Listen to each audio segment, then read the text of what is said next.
but I've been dating a young lady for coming up on a year, and it's a committed situation where, you know, I'm investing everything into our relationship.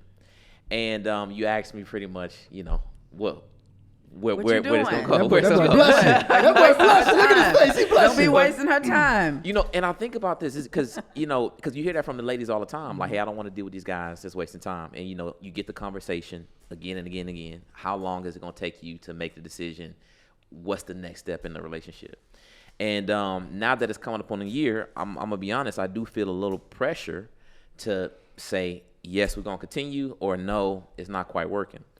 And one of my, major concerns, okay, is that how do I know I'm getting the best? And I don't want to say deal. That's that's in my mind. No, I get it's it. a deal. You know what I mean? I know exactly what you mean. And I'm right brain, so I'm looking at all the things that I bring, looking at things she bring, but I'm still thinking about where I was. Okay, I had a certain level of options with women.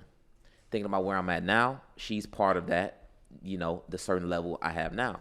So I'm like, okay, well, if this the trajectory been on, and I can see over the next 6 months to few years, this is where I'm gonna be. In my mind, I'm thinking, like, what are these other options I'm gonna have access to, and what if I'm interested in those? Yeah. Honest thoughts. Yeah. It's honest thought, and you have the FOMO, fear of missing out. And like I was sharing with you before we start rolling, this man that you're becoming, because I've watched you guys since you first started, and for those that don't know, Tyshawn was almost going to be my son-in-law. He used to date my daughter. She went there. But I've watched you grow, but I think what you have to realize is, so has she. So while you're not becoming this amazing man that you see and what you bring to the table by yourself, she is there to put that feminine creativity, that support, that love, that respect, her ability to be agreeable, her ability to challenge you, all of those things that this man that you feel like you are turning into, she plays a part in that. But I got to say, this is why a lot of women don't like being the ride or die and sticking with you until you make it to that next level. Because as much as we pour into you, it's the possibility that you go from a bronze penny to a shiny quarter and you want something else. But she was there while you were a bronze penny. She was there while you were making this transition that you've made. So why can't she benefit from that? Quick PSA. We noticed that our listeners been praying for growth but have no system to stay consistent. So we're launching a private community built to fix that. I talk to people every day who love God, want better relationships, want discipline, but they're trying to do it all alone. We built a space focused on faith to build a strong foundation, family to improve our relationships, and fitness to improve our discipline, routines, and habits, with structure, accountability, and support built in. And when you lock in, your habits shift, your confidence builds, and your life gets aligned. Click the link in the description and join the wait list now before seats fill up. Let's get it. That's a good point. And I think about that. I think you mentioned they were called these invisible values. Invisible yes. values. We got to talk about those because a lot of times men, we don't know how to put value on things we can't see, feel, and touch. Exactly. And that's what, when I paused, coaching for almost 20 years, I've been in this space. My very first YouTube video was in 2008. Do not go look it up. It is horrible. I was on a little Metro PCS phone and the screen was green. But I've been in this space for a long time. And one of the things that I see consistently is men and women fighting over who gives more. Men look at it from the monetary perspective, but the problem is not even women know how to articulate their invisible value. So when you think about a woman, let's say you decide to propose to this woman. Tell me what the things that you are going to be contemplating in your mind if you decide, you know what, I want to marry her or whoever. Okay, so tell me that. First, when I think about my value, I'm like, okay, I'm helping you grow your business. I'm helping you put more money in your pocket. I'm helping you make decisions with your future and kind of where things are going. I'm helping, you prioritize the people in your life to know kind of, what goes where and how it works. I'm thinking about all these things. When I think about her and I think about those things, I'm like, well, I can't really look at my bank account and say that you helped me get X here in my business or helped me get there. But on the other end, I think, well, man, since I've been dating you, I've learned how to resolve issues a lot better. I've become extremely patient. I'm super motivated, I'm become even more protective of, my family, because now she's become a part of my family. So even how I think about the things that I should be doing is like, I'm very motivated to be a good role model. And I'm like excited to lead and have this opportunity to lead. So it's like this intangible thing where she makes me better, but it's like you can't really see it, you know what I'm saying, like on the bottom line type of thing. So that's what the confusion is at. I'm like, is that the deal? I help you with these tangible things and you help me with just becoming better? No, but see, here's the thing. So I did a book called Her Invisible Value, What Feminine Women Bring to the Table, and the men's book come out in June. The reason why I wrote that book is because I wanted to list 100 traits that women have that you benefit from that you cannot see, but you experience. You feel them. Oh, we need to read that one. Yeah. Yeah, that came out in November.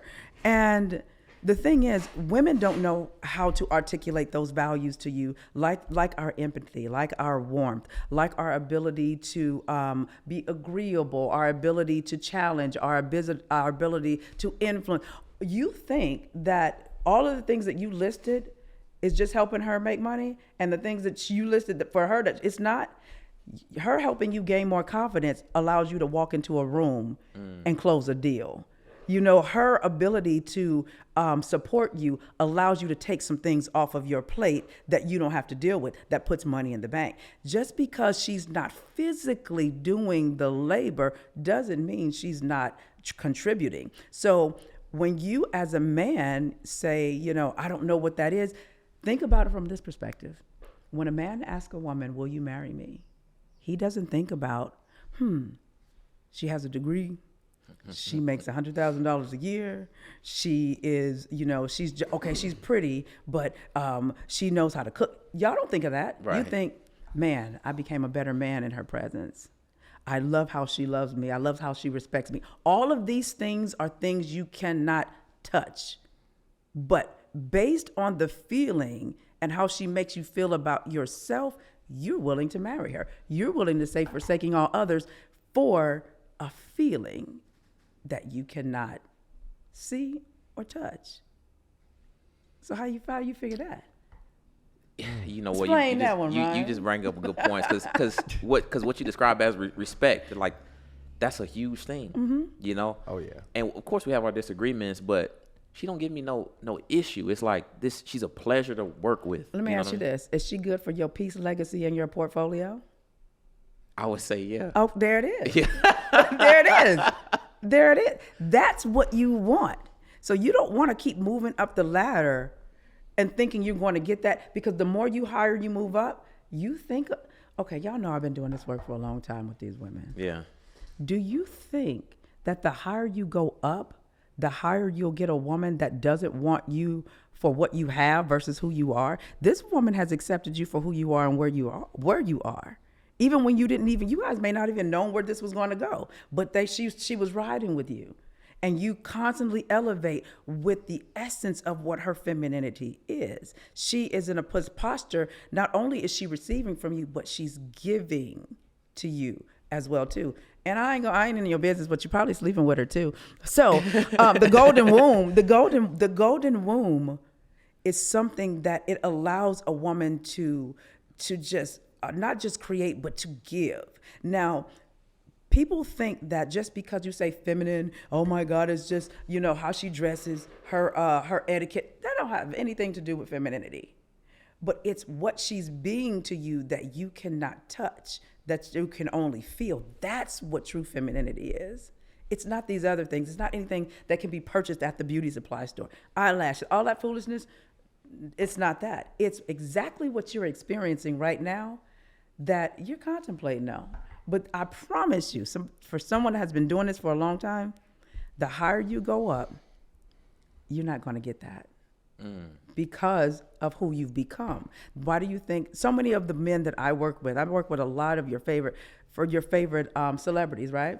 They have a hard time connecting with a woman because they don't know, is she there for me or just for what I've accomplished? Then you're going to end up lonely like a lot of them. Then you're going to be on your third or fourth marriage calling me, talking about, Miss April, what did I do? I'm like, you should have chose that girl that was good for your peace, legacy, and portfolio before you became that guy, because she's actually holding you down and she's partly responsible for who you are becoming. Wow. So just because you can't say, how did this help my bank account? Oh, I see all the ways it helps your bank account. It's just not the labor. And people are used to women laboring. Femininity is not about physical labor. It's about being what we are. And then you come into our feminine layer. You come into our fantasy world. We fill you back up, and then you go back out, and then you become something. Then you come back in, and you need to be filled up again. And that's how you are continually being motivated, which causes you to want to should cause you to want to take care of the very entity that is causing you to be able to put that battery in your back to keep going. That's where a lot of men miss it. Because they're looking at, well, she didn't dunk no hoops when Magic Johnson, not Magic Kobe. Johnson, She wasn't shooting not in the Kobe. gym. What's his name? Michael Jordan, when he got a divorce and she got all that money. Why she get all the money? She wasn't doing that. Oh no, but she was. She didn't make one hoop. I promise you. There's a lot that woman did behind the scenes when he wanted to quit.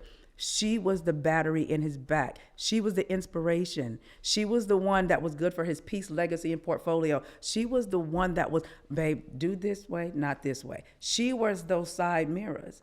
Don't give up your side mirrors because of who you're becoming. Because the higher you go up, I'm telling you, they're not going to like this, but these women whack, child.